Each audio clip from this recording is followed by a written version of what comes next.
Islam, for example, had achieved great things in the sciences, but they weren't doing so now.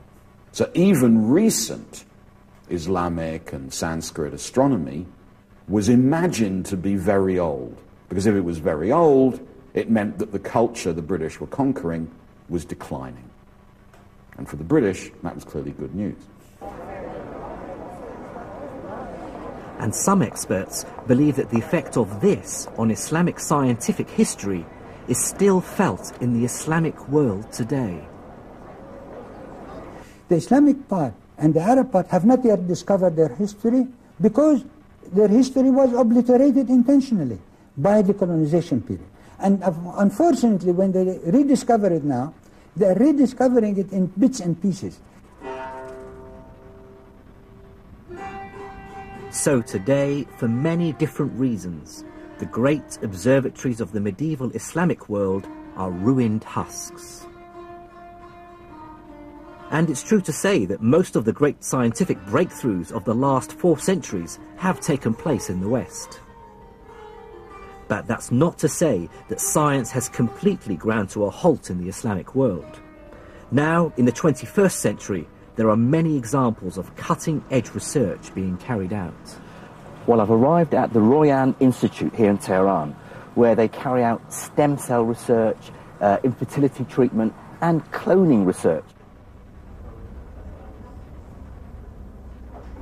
I was surprised to learn that here in Iran, an Islamic state, potentially controversial science like genetic modification and cloning is condoned, even funded by a theocratic government. One of the uses is when a small part of the heart stops working, which is finally going to lead to heart failure. Right. So the cells from that part of the heart are actually replaced with the cells that have been cloned. Another use of cloning in therapeutics is actually creating an animal which has the medicine in their milk, for example. So when we drink the milk, we actually receive the medicine we need. Considering genetic research has many vociferous opponents in Christian communities, I was intrigued to see that here in Tehran, they have their own in-house imam to offer support and advice on this sometimes quite controversial research. We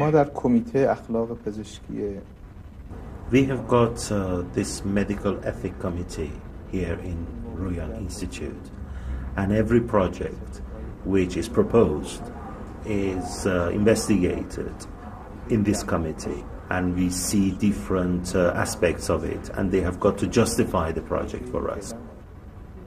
I'm not enough of an expert in genetics to truly assess the quality of the work here, but one thing I can say is how at home I felt. Whatever cultural and political differences we have with the Iranian state, inside the walls of the lab, it was remarkably easy to find common ground with fellow scientists.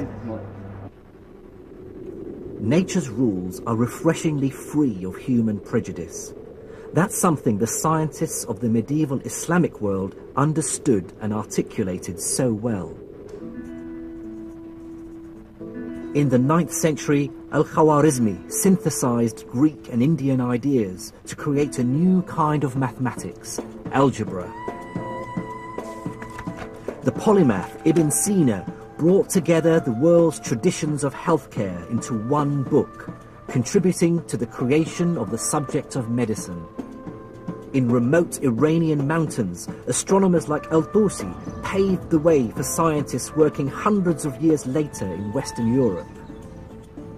These scientists' quest for truth, wherever it came from, was summed up by the 9th century philosopher Al-Kindi, who said, "It is fitting for us not to be ashamed of acknowledging truth, and to assimilate it from whatever source it comes to us.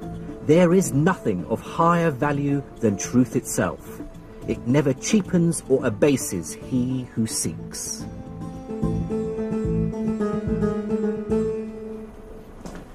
One moral emerges from this epic tale of the rise and fall of science in the Islamic world between the 9th and 15th centuries. And that is that science is the universal language of the human race. Decimal numbers are just as useful in India as they are in Spain. Star charts drawn up in Iran speak volumes to astronomers in Northern Europe. And Newton's Principia is just as true in Arabic as it is in Latin or English. What medieval Islamic scientists realized and articulated so brilliantly is that science is the common language of the human race. Man-made laws may vary from place to place, but nature's laws are true for all of us.